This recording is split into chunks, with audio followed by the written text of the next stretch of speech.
Ana. La verdad, Ana, me impacta lo joven que eres y eso me encanta. Gracias por darnos unos minutos en algo tan importante como que siempre apapachamos a todo mundo, pero a los hombres los apapachamos muy poquito.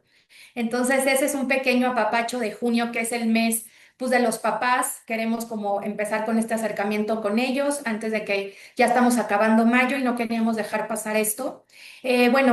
Ana es licenciada estudió la licenciatura de médico cirujano en la Universidad Autónoma del Estado de México y realizó su internado médico en el Hospital General Regional 251 del IMSS y actualmente es médico pasante del Servicio Social en la Facultad de Geografía. ¿Cuántas cosas, Ana, en tan poquito tiempo? Eres muy joven o no sé si eres tragaños, pero me da mucho gusto. Si quieres platicar un poquito más de ti, te damos la bienvenida y muchas gracias por otorgarnos estos minutos.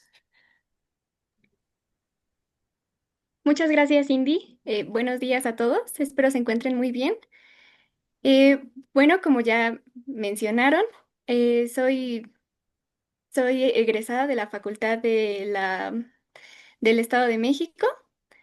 Soy médico cirujano, actualmente soy médico pasante y nada, quiero agradecer a la invitación al equipo de Red para poder dar esta pequeña plática el día de hoy con motivo del Día del Padre. Para mí es un tema bastante importante y del que poco se habla, por lo cual me da mucho gusto que estén aquí interesados en el tema.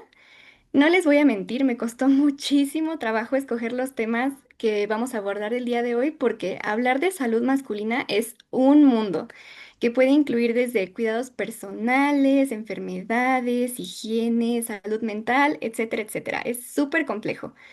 Pero bueno, espero que el día de hoy puedan aprender algo nuevo y sobre todo los hombres presentes, pues que hagan un poquito de conciencia sobre la importancia de acudir al médico a tiempo.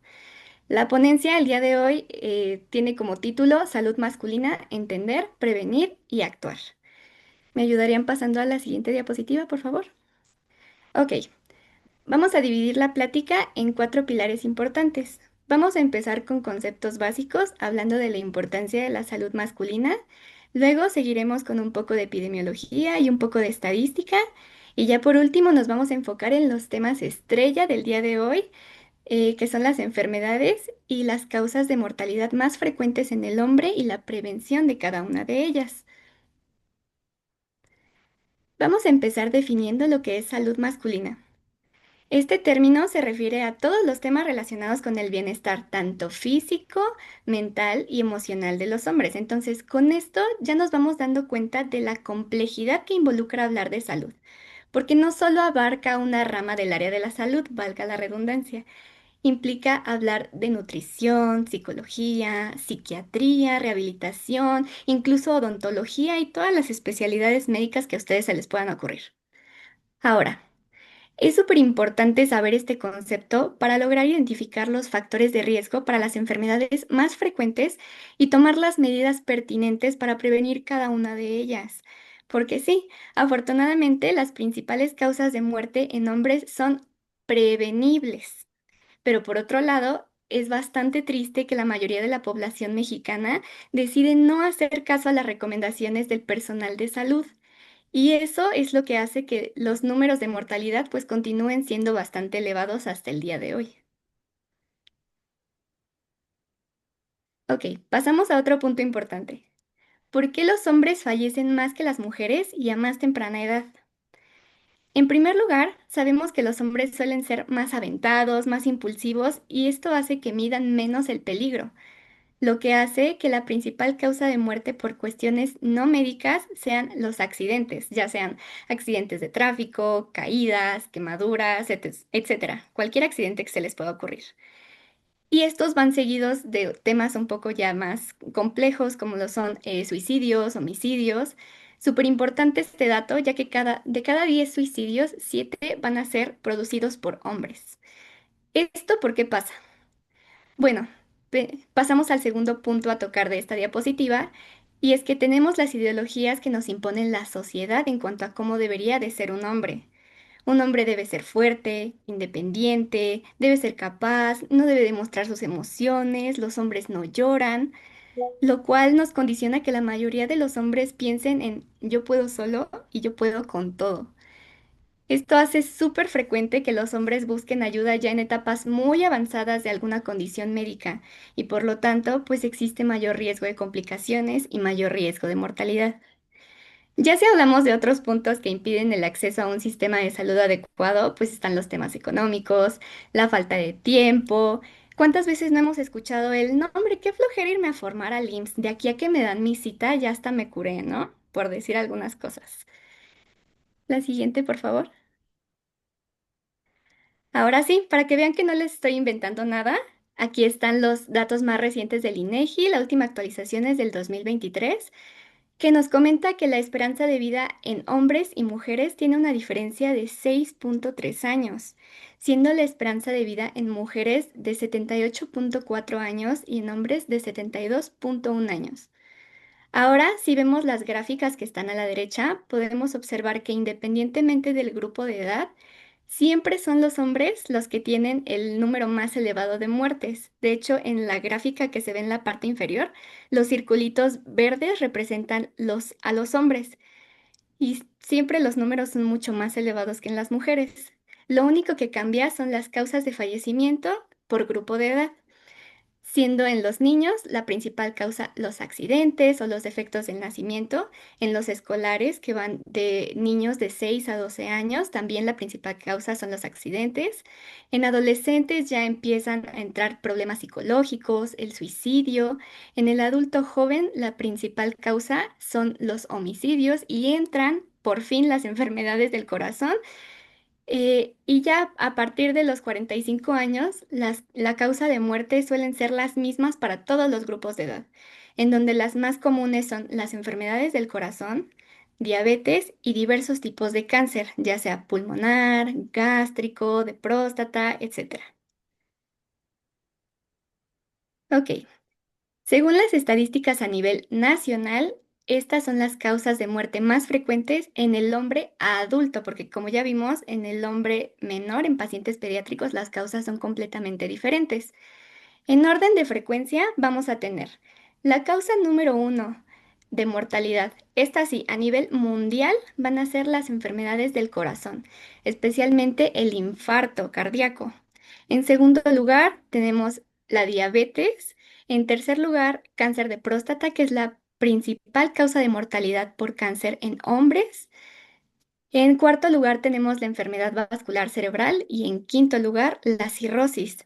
A continuación vamos a desglosar cada una de ellas para que no quede ninguna duda. Ah, Sí, y también vamos a abordar un poco de enfermedades testiculares y problemas psicológicos, que aunque no están en la lista de padecimientos más frecuentes, pues también es importante mencionarlos porque se pues habla como muy poco manda. del tema. Sí, porque nos mandó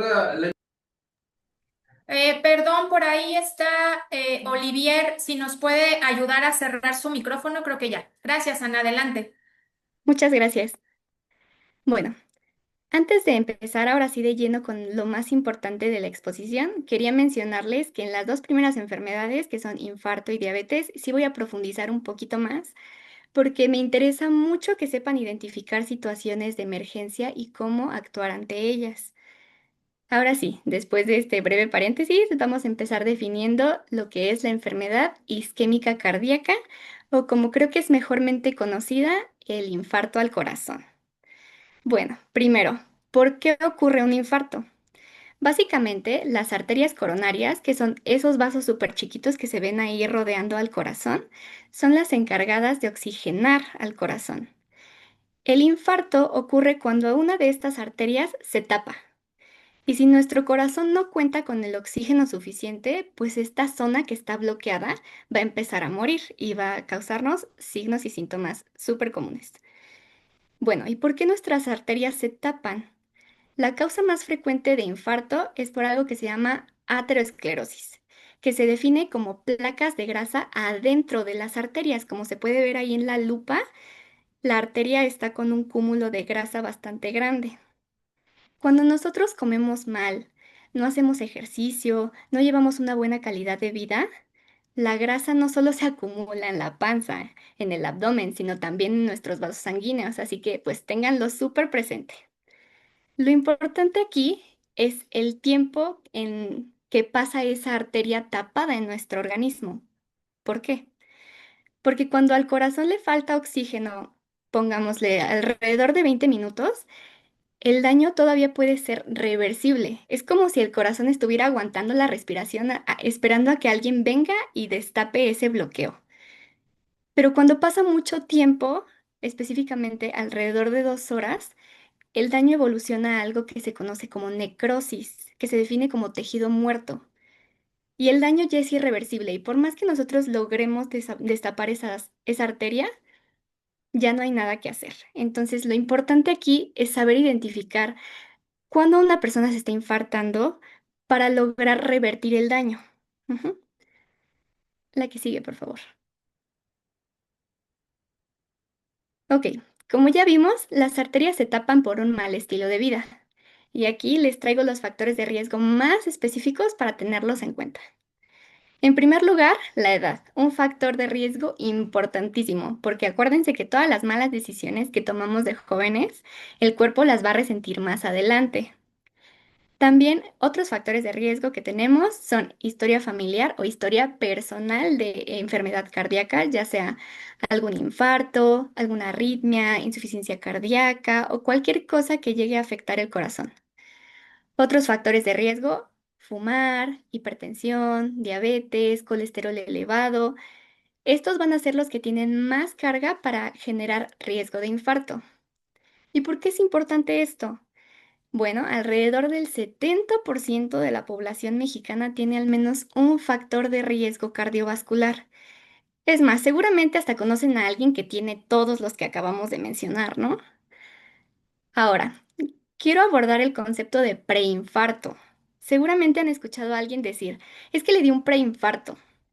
Pues no, el término preinfarto no existe. Tal vez se refiere a que tuvieron síntomas de un infarto, pero se les quitó rápidamente. A partir de este término podemos desglosar dos conceptos. Si el dolor dura menos de 20 minutos y mejora con el reposo, podemos hablar de una angina de pecho, no de un preinfarto, angina de pecho. Y si el dolor dura más de 20 minutos, no cede con reposo, empeora, empezamos con más manifestaciones, ahora sí podemos hablar de un preinfarto. Bueno, pero ¿cómo sabemos si nos está dando un infarto? La que sigue, por favor. Tenemos los datos típicos, que son los que luego vemos en las películas o en las series de hospital, Grey's Anatomy, Doctor House, todos esos que ya conocemos. Los cuales son dolor de pecho, es un dolor atrás del esternón, en la parte central del tórax, con una sensación como si nos estuvieran colocando algo muy pesado en el pecho. Y esto hace que nos llevemos las manos al tórax. Ujú, esto es súper característico, ténganlo presente. También, súper bien sabido que el dolor puede irse hacia el brazo izquierdo. Ujú. Además, puede acompañarse de otros signos y síntomas, como sudoración, náusea e incluso desmayo, porque acuérdense que el corazón no está oxigenando, entonces si tenemos falta de oxígeno, a todo el cuerpo le falta oxígeno y podemos desmayarnos. Ahí les puse un muñequito sufriendo con todo lo que acabamos de decir para que tampoco se les olvide ya nunca. Pero bueno, también tenemos otros síntomas que son incluso menos frecuentes y estos suelen ser importantes en la mujer y en pacientes diabéticos. Estos se conocen como signos atípicos. Incluso puede ser un dolor en la boca del estómago, un dolor punzante o sensación de falta de aire. Entonces, tener en cuenta que no todo dolor torácico es infarto y no todo infarto se presenta con dolor torácico. Aquí como dato cultural, probablemente si el dolor aumenta al momento de que nosotros respiramos, que es algo que nos pasa súper seguido y que ya todos estamos pensando que nos estamos infartando, si respiramos y aumenta el dolor, seguramente no es un infarto, es dolor muscular, ¿ok? En la que sigue, por favor. Ok, y bueno, ahora que ya sabemos los datos de infarto, imaginemos que conocemos a alguien con los datos que acabamos de mencionar, que se está infartando. ¿Qué es lo que tenemos que hacer? Lo primero, llamar a emergencias. Afortunadamente ahora ya el 911 funciona para todos los lugares de México y no se nos puede olvidar. Recordemos que el infarto es una condición urgente que necesita atención rápida para evitar daños irreversibles. Otra cosa, no vayan a tratar de ir solos al hospital. Puede existir riesgo de desmayo. Entonces, preferentemente pueden avisarle a alguien sobre sus síntomas para que esté al pendiente de ustedes en lo que llega la ayuda. Punto número 2. De preferencia hay que mantenernos sentados, hay que mantener la calma. Yo entiendo que es una situación súper estresante, nos estamos infartando, pero todo tiene solución. Ya lo detectaron a tiempo, ya llamaron a emergencias, entonces todo va a salir bien. Tercero, si tenemos alguna prenda que sea muy ajustada, hay que aflojarla para permitir que el tórax se expanda correctamente y no nos cueste trabajo respirar. Y por último, en caso y solo en caso de que el asesor de emergencias lo indique, vamos a tomar algún medicamento. Entre ellos, puede administrarse algún comprimido de aspirina. Esto nos va a ayudar a tener una función de anticoagulación. Ujú. La aspirina funciona también como anticoagulante, así que cuidado con las personas que toman aspirina por cualquier cosa, porque tiene efectos directos en la sangre. Ujú. Ahora, ya llegó la ayuda, ya nos mandaron al hospital. ¿Qué va a pasar en el hospital?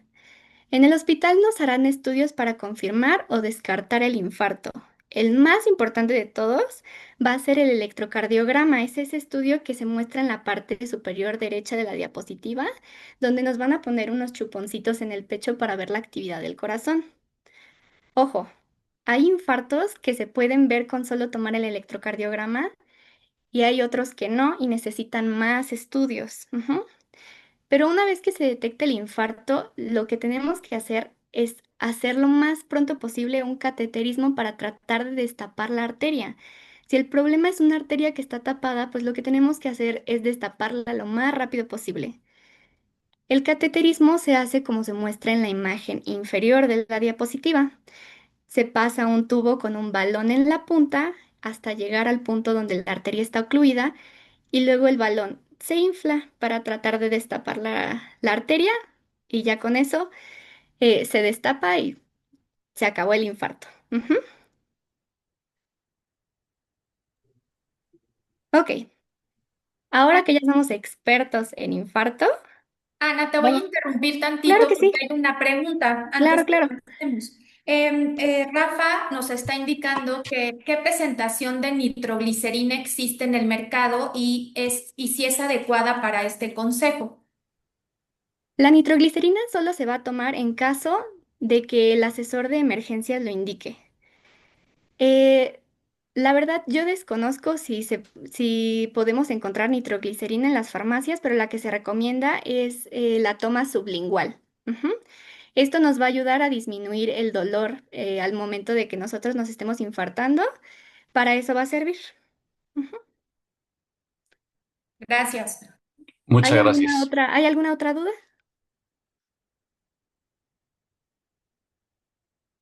Ok, entonces continuamos. Vámonos con la segunda patología. Vamos a hablar de diabetes. Ujú. Yo creo que en este punto ya todos sabemos que es un problema metabólico, en donde se elevan los niveles de azúcar en la sangre por un mal funcionamiento de la insulina producida en el páncreas. Ujú. De esta vamos a tener dos tipos. La tipo uno, en donde no hay nada de insulina en el cuerpo porque este no la va a producir, por lo cual esto va a ser mucho más frecuente en pacientes jóvenes, porque desde el nacimiento no se produce. Y la tipo 2, que es en la que nos vamos a enfocar el día de hoy, que se refiere a una pérdida progresiva de la secreción de insulina. También vamos a tener otros tipos de diabetes menos frecuentes y por causas súper específicas, como pueden ser por una fibrosis, por una pancreatitis, pero ahorita nada más nos vamos a quedar con la diabetes tipo 2 para no hacernos bolas.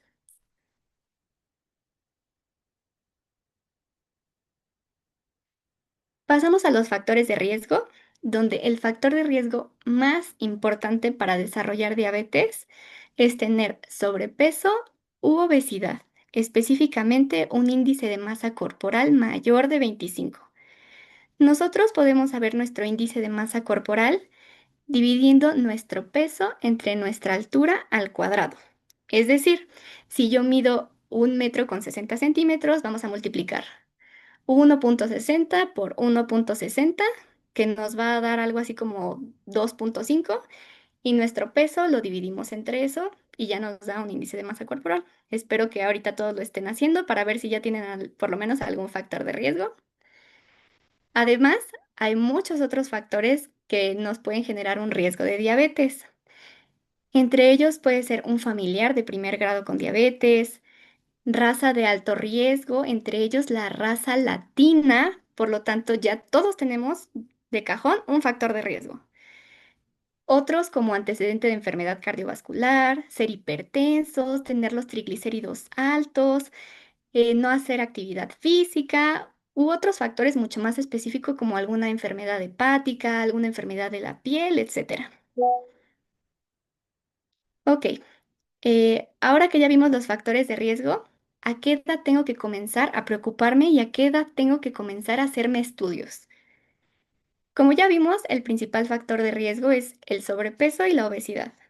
Entonces, si padecemos sobrepeso más algún factor de riesgo de los que están en el recuadro en la parte derecha, tenemos que empezar a hacernos estudios a partir de los 35 años. Ujú. Si tenemos algún factor de riesgo, pero no padecemos sobrepeso ni obesidad, entonces a partir de los 40 años. Y si no tenemos ningún factor de riesgo, tenemos que empezar a medir nuestra azúcar a partir de los 45 años. Pero como ya vimos, nosotros, por ser latinos, a partir de los 40 años, a hacernos estudios todos.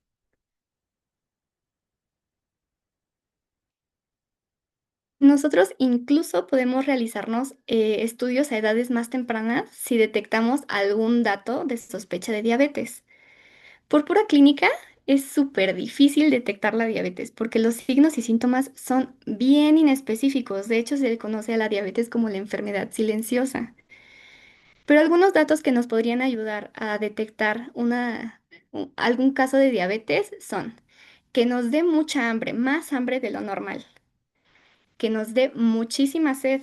Sabemos que lo normal es tomar entre 2 3 litros al día, que tengamos la necesidad de consumir más agua de lo normal y por lo tanto que vayamos al baño mucho más de lo que estamos acostumbrados. Y por último, la pérdida de peso. Nosotros debemos preocuparnos por una pérdida de peso cuando entre 1 y 3 meses perdamos por lo menos el 5% de nuestro peso actual. Por otro lado, pasamos ya del lado del diagnóstico. ¿Qué estudios debemos hacernos para ver si la glucosa está alta? De base, necesitamos tres. Siempre van a ser tres: glucosa en ayuno, hemoglobina glicosilada y la curva de tolerancia oral a la glucosa. La primera, la glucosa en ayuno, la podemos hacer nosotros desde casa y solo necesitamos, como su nombre lo dice, 8 horas de ayuno y un glucómetro. Ahí en la imagen les coloqué los pasos para usar un glucómetro correctamente, aunque yo espero que ya todos los que estamos aquí presentes nos hayamos tomado por lo menos una prueba de glucosa alguna vez en la vida. Ujú. Ahora, ¿cómo sabemos si nuestros valores de glucosa están en un rango normal? Cuando nosotros tomamos nuestra glucosa en ayunas, lo normal es tener un valor entre 70 y 100. Eso debe de ser siempre lo normal en ayunas. Ujú. Si nuestros valores de glucosa están por encima de 100 y menores a 126, estamos hablando de prediabetes. Esta es una condición que todavía puede ser reversible con dieta, ejercicio, mejorando la calidad de vida. Ujú. Pero si tenemos un resultado mayor de 126, ya es diagnóstico de diabetes. Ujú. Otra manera en la que nosotros podemos usar nuestro glucómetro es tomando una muestra 2 horas después de comer. Aquí los valores van a ser diferentes porque obviamente ya comimos, ya tenemos mayor cantidad de azúcar en el cuerpo. Aquí lo normal es que los valores sean menores de 140, 2 horas después de comer. Y ya si nos sale un resultado mayor de 200, ya estamos hablando de diabetes.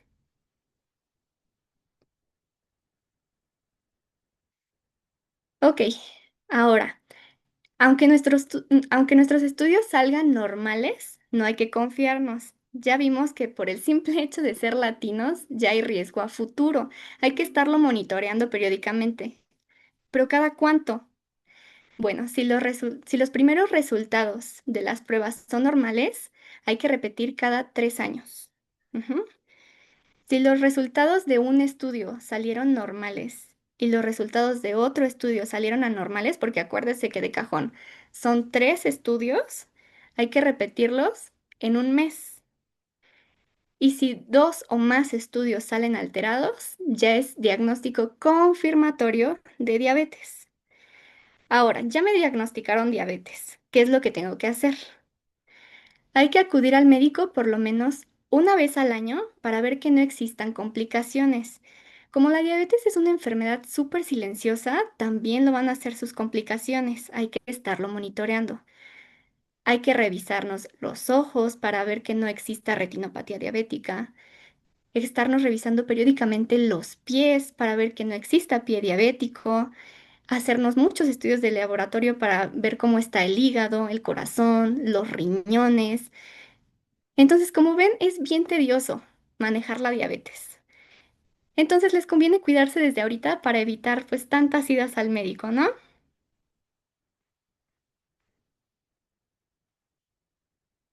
Bueno, ahora sí, ya acabamos los temas pesados. Les prometo irme un poquito más rápido con lo que sigue.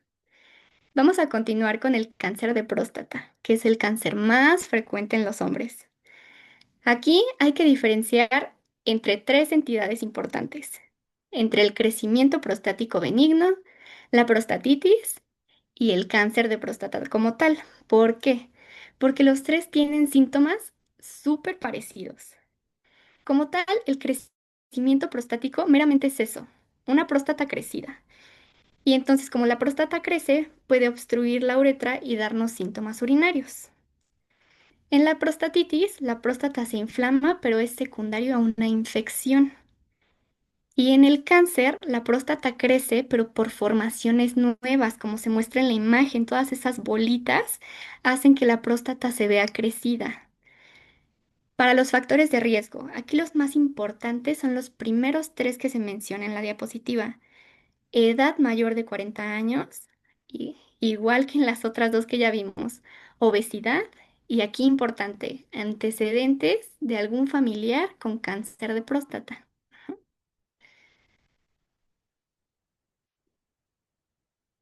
Súper importante aquí en el cuadro clínico, la mayoría de los cánceres de próstata son asintomáticos. Uno puede estar haciendo su vida normal y al final resulta que un paciente puede tener o no cáncer de próstata. O puede presentar datos bastante inespecíficos, como nada más pérdida de peso, fatiga, irritabilidad, muy inespecífico. O puede haber síntomas a los que los hombres suelen prestarle muy poca atención, como orinar con mayor frecuencia, empezar a levantarse al baño por las noches cuando antes pues no solían hacerlo, cambios en el chorro de la orina al momento de ir al baño o quedarse con ganas de seguir orinando aun cuando ya terminaron. Y esto lo dejan pasar meses y meses porque piensan que se va a quitar. Y como los hombres suelen acudir hasta el último momento al médico y no quieren que se les realice tacto rectal, la mayoría de los cánceres pues ya llegan en etapas súper avanzadas y el pronóstico pues no va a ser el mismo que si se hubiera detectado en etapas más tempranas. Aquí la clave, hombres, todos los hombres presentes, es realizarse tacto rectal a partir de los 40 años si existe algún factor de riesgo, como ya lo vimos, obesidad o algún antecedente de cáncer de próstata en la familia. O es más, a partir de los 50 años si no tienen factores de riesgo. Pero a todos les va a tocar tacto rectal alguna vez, ni modo, de cajón. Ya si la exploración después del tacto rectal muestra algo que no sea normal, ahora sí se pueden pedir estudios de laboratorio. El más importante aquí va a ser el antígeno prostático. Los valores normales de antígeno prostático tienen que ser menores a 4, siempre.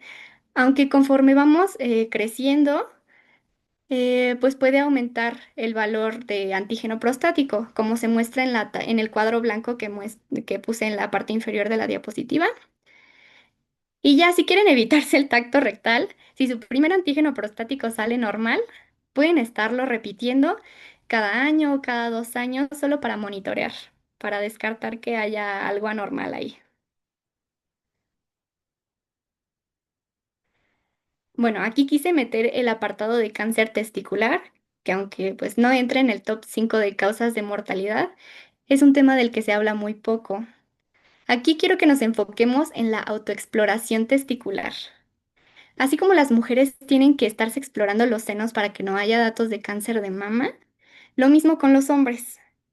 Este igual tiene que hacerse una vez al mes, de preferencia a la hora del baño para que pues no nos dé frío y explorar un testículo a la vez. No es normal ni sentir bolitas, ni que alguno de los testículos se hinche, ni sentir dolor al momento de la exploración. Todo eso nos orilla a acudir al médico lo más pronto posible. Especialmente deben hacerlo los hombres jóvenes, entre 20 y 35 años, que son las edades en donde se presenta con mayor frecuencia el cáncer testicular. Ahí para que pasen el dato a quien conozcan, para que empiece a hacerlo de una vez. Recuerden, una vez al mes.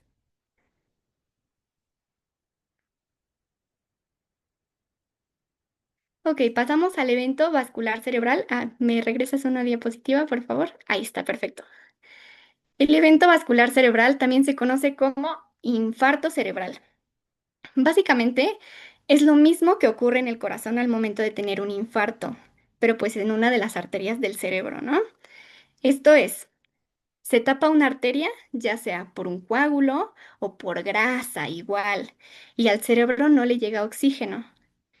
También puede ocurrir secundario a algún accidente en donde nos golpemos la cabeza, pero aquí en vez de que la arteria se tape, se rompe y va a generarnos una hemorragia.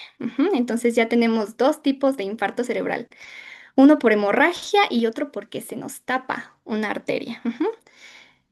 Pero aquí el hemorrágico es mucho menos frecuente, entonces nos vamos a quedar con el primero, en donde se nos tapa la arteria y ya no hay oxigenación. Lo mismo, como hablamos de acumulación de grasa, pues los factores de riesgo van a ser hipertensión, mala alimentación, tabaquismo, obesidad, todos los factores de riesgo que ya mencionamos, una vez más.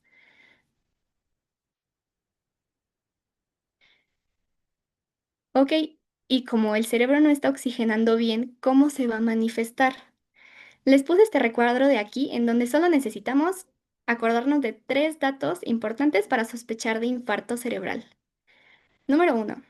El paciente no puede hablar o al momento de que le preguntamos algo nos contesta con alguna otra cosa que no tiene coherencia alguna. Número 2.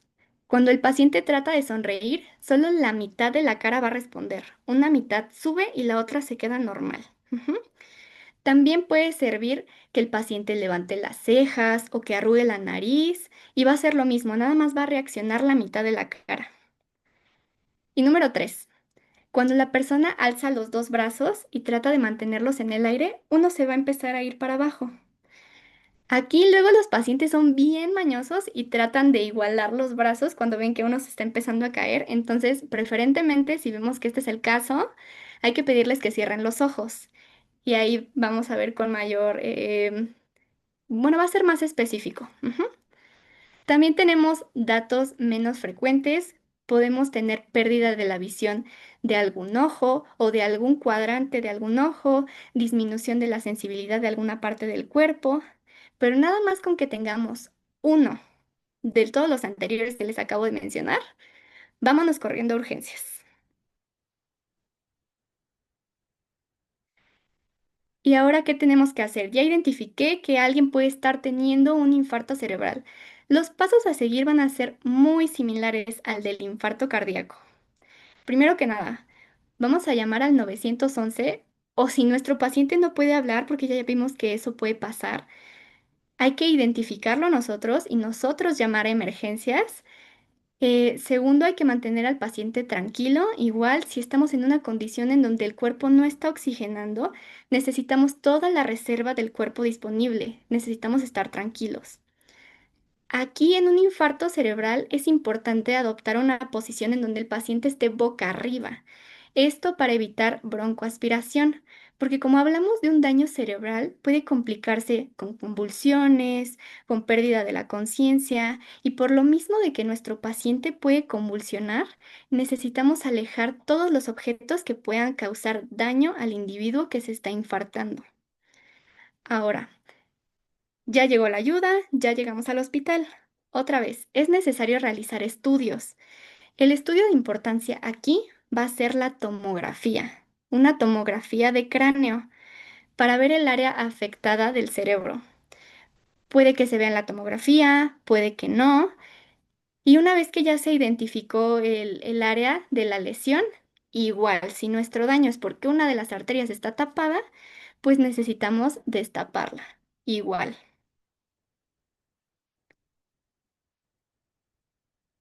Es importantísimo que nosotros detectemos el accidente cerebrovascular a tiempo, porque puede dejar secuelas irreversibles, generando que esta sea la segunda causa de discapacidad en adultos en México. Ujú. ¿Y qué secuelas puede dejar? Bueno, podemos tener problemas para caminar, nos puede dejar movimientos involuntarios, que nuestra mano de repente se espasme o que existan temblores, podemos tener dificultad para hablar. Incluso podemos formar más coágulos con riesgo de una trombosis venosa en las piernas. Podemos tener problemas para ver. Puede generarnos dolores crónicos, dolor de cabeza, dolor en el resto del cuerpo e incluso confusión, que no sepamos ni en dónde estamos, ni en qué fecha, nada, desorientados completamente. Entonces, imagínense nada más porque no actuamos a tiempo. Es súper importante identificar una persona que está teniendo un infarto cerebral. Ujú. Ok, ya para esta última patología vamos a definir a la cirrosis. La cirrosis se define como tejido hepático sano que es reemplazado por tejido cicatricial. ¿Esto qué quiere decir? A medida que que nuestro hígado se va dañando, que tiene nuevas lesiones, este va a tratar de repararse por sí solo y va a formar una cicatriz. Por cada cicatriz que se va formando, pues es mucho más complicado que el hígado cumpla su función normal, que es la de desintoxicar al cuerpo. Entonces imagínense, si el hígado no puede eliminar todas estas toxinas, pues se van a empezar a acumular en el cuerpo y nos va a dar una de manifestaciones que ustedes no saben. Ahora, ¿cuál es la causa principal de cirrosis en México? Esta va a ser secundaria a alcoholismo, aunque también puede ocurrir por muchas otras cosas. Puede ser por infecciones como hepatitis, por varios medicamentos o cualquier sustancia que daña al hígado, pues puede formar una cicatriz. Ujú. Em, También puede haber cirrosis secundaria a hígado graso. Por eso es que luego escuchamos que personas que no solían tomar tanto pueden llegar a generar una cirrosis. Y adivinen qué, los factores de riesgo son exactamente los mismos para el resto de las enfermedades que ya vimos. Además, aquí es importante porque las personas que desarrollan cirrosis, la cirrosis puede evolucionar a un cáncer de hígado. Entonces, imagínense la gravedad, nada más por estar cuidándonos mal, por estar tomando de más y todo eso no lo podemos haber evitado. En cuanto a los síntomas, también es difícil detectarlo en etapas tempranas, la mayoría van a ser asintomáticos. La mayoría, de hecho, pueden hacer su vida normal porque el cuerpo está tratando de compensar todas las lesiones que ya formó el hígado y se van a empezar a manifestar una vez que la enfermedad se descompensa. Entonces, cuando notamos nosotros los síntomas, es que ya es una enfermedad bien avanzada. ¿Qué síntomas pueden aparecer aquí? Podemos tener ictericia, que es este pigmento amarillento en la piel, como se ve ahí en el pobre señor ya todo cirrótico que tenemos ahí en la diapositiva. Puede haber aumento en el tamaño del hígado. Hay veces en donde nosotros al palpar el abdomen se siente como una bolita, es el hígado que ya está súper crecido. Las palmas de las manos se van a ver rojas. Ahí también nuestro señor de la diapositiva se ve que ya tiene sus palmas muy enrojecidas. Y podemos tener telangiectasias. ¿Qué son las telangiectasias? Son todas estas arañitas vasculares, como las que tiene ahí el pacientito de la imagen, en su pancita, que se ven ya como todas las venitas dilatadas. De hecho, también si observamos, las tiene en la parte del cuello, en la parte del brazo, aquí. Ya se ven los vasos bien dilatados. Ujú. Y hay que estar atentos a las complicaciones. Las complicaciones en la cirrosis pueden poner en peligro la vida. Las más frecuentes son la ascitis, que es la acumulación de líquido que hace que nuestros pacientes se vean como si estuvieran embarazados, ¿no? Y es mucho más difícil de diagnosticarlo en mujeres porque muchas veces lo confundimos con algún embarazo. Podemos tener encefalopatía. Acuérdense que la función principal del hígado es la de eliminación de toxinas. Entonces, si todas esas toxinas se acumulan, pues el cerebro también lo va a resentir. Podemos dañar también nuestro cerebro. El paciente va a estar confundido, desorientado, incluso puede llegar hasta un estado de coma. Ujú. Y podemos también tener varices esofágicas por alguna hipertensión portal en donde la mayor complicación aquí va a ser algún sangrado de estas varices y se manifiesta con sangrado de tubo digestivo, que también súper peligroso. Ujú. Ya por último, como todas las enfermedades que vimos tienen los mismos factores de riesgo, pues podemos prevenirlas todas al mismo tiempo, nada más con 4 sencillos pasos, que se resumen en cambiar nuestro estilo de vida. Yo sé que están hartos de escuchar esto una y otra vez, de que hace ejercicio, come bien, baja de peso, pero es que ya vieron no diré que es fácil, porque muchas veces sí puede llegar a ser complicado, pero la cantidad de enfermedades que podemos prevenir nada más con estas cosas es increíble. Si nos cuidamos, ya con eso, créanme que la calidad de vida va a ser muchísimo mejor.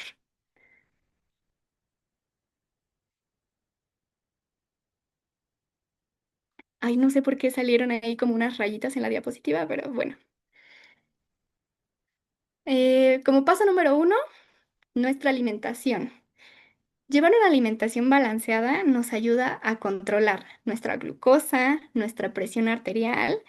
¿Y esto qué hace? Bueno, pues también ayuda a mejorar la condición del corazón, disminuye las enfermedades cardiovasculares, nos ayuda a bajar de peso si lo hacemos de una manera correcta y por lo tanto disminuimos grasa abdominal, la grasa de las arterias, ya vimos factor importantísimo para infarto, para diabetes, incluso podemos prevenir también varios cánceres y por si fuera poco, mejora nuestro sistema inmunológico, haciendo que nos enfermemos menos, ya sea de gripa, del estómago, todas esas enfermedades del día a día. Entonces imagínense cuántas cosas ya logramos evitar únicamente cuidando lo que comemos. Ahora, para las personas con diabetes, se recomienda hacer la dieta mediterránea. ¿En qué consta esta dieta? Em, Consta en el consumo de frutas, verduras, granos integrales, grasas saludables como el aguacate, frutos secos, aceite de oliva y proteínas magras como pollo y pescado. Y claramente reducir el consumo de azúcar, grasas trans, reducir el consumo de sal. Háganle caso a las etiquetas de todos los productos con exceso de grasas, exceso de sodio, exceso de azúcares. No las ponen ahí nada más para que las veamos y sigamos comiendo. No, si sabemos que tenemos factores de riesgo, hay que trabajar en eso. Ujú. Aguas. Esta dieta la recomiendan de manera muy generalizada. No quiere decir que yo se las esté recomendando. Recuerden que cada cuerpo es diferente. Necesitamos dietas muy específicas. Si es necesario que ustedes acudan al nutriólogo para que les haga una dieta, no todas las personas diabéticas van a necesitar consumir las mismas frutas. Hay algunas frutas que tienen cantidades de azúcar súper elevadas, entonces cada cuerpo es diferente. ¿Ok? Eh, Ahora, seguimos con el paso número 2, el hacer ejercicio. Las ventajas de hacer ejercicio también son parecidas a las de la buena alimentación. Además de que ayuda a disminuir el estrés, disminuye los niveles de depresión.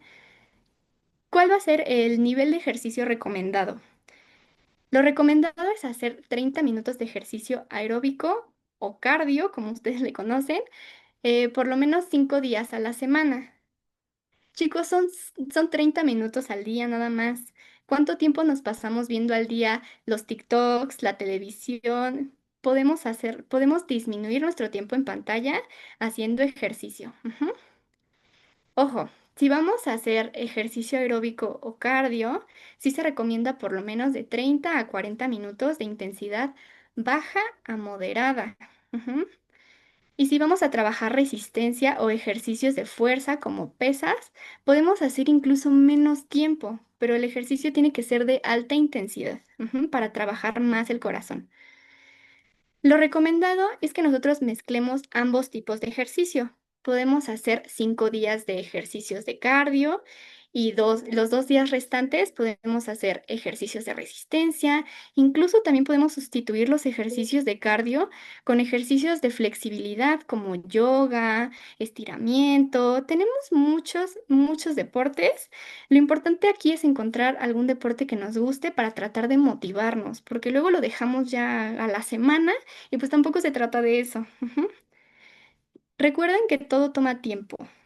Hay que establecer metas realistas. No vayan a querer bajar 20, 30 kilos en 3 meses porque también va a ser muy perjudicial para su cuerpo.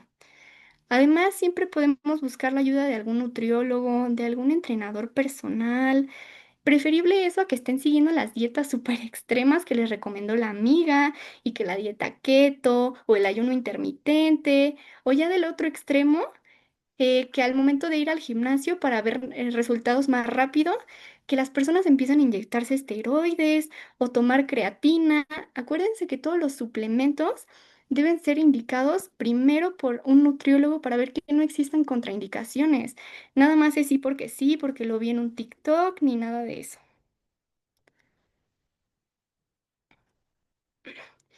Ya por último, el último paso, paso número 3, hacerse estudios de laboratorio por lo menos una vez al año. Yo se lo recomiendo incluso antes de que ocurra alguna enfermedad, aunque se sientan bien, solo por prevención, y no dejar que las enfermedades evolucionen a un cuadro más complicado. Lo mejor de todo es que ahora podemos saber un montón de cosas nada más con un solo piquete, y ya con eso nos evitamos mayor complicación. Lo que yo les recomiendo que hagan, pidan los estudios que yo les estoy colocando en la diapositiva. Ujú. Estos son los de base y los que la mayoría de los especialistas les van a pedir. Estos son biometría hemática, química sanguínea, preferentemente de 2 elementos, porque aquí podemos valorar patología renal, patología hepática, igual su hemoglobina glicosilada para descartar diabetes y en hombres antígeno prostático si ya exceden los 40 años de edad.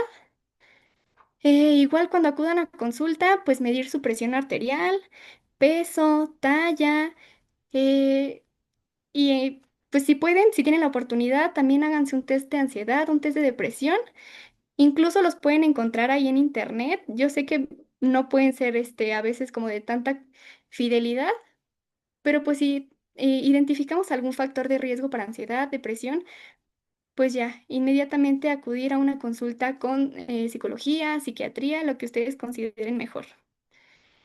Y en caso de que nunca nos hayamos hecho como algún estudio de alguna enfermedad de transmisión sexual, aún están a tiempo de hacerse alguna prueba rápida de VIH. En caso de mujeres, también alguna prueba de Papa Nicolau, la mastografía a partir de los 40 años. Aquí lo importante es no dejen de cuidarse.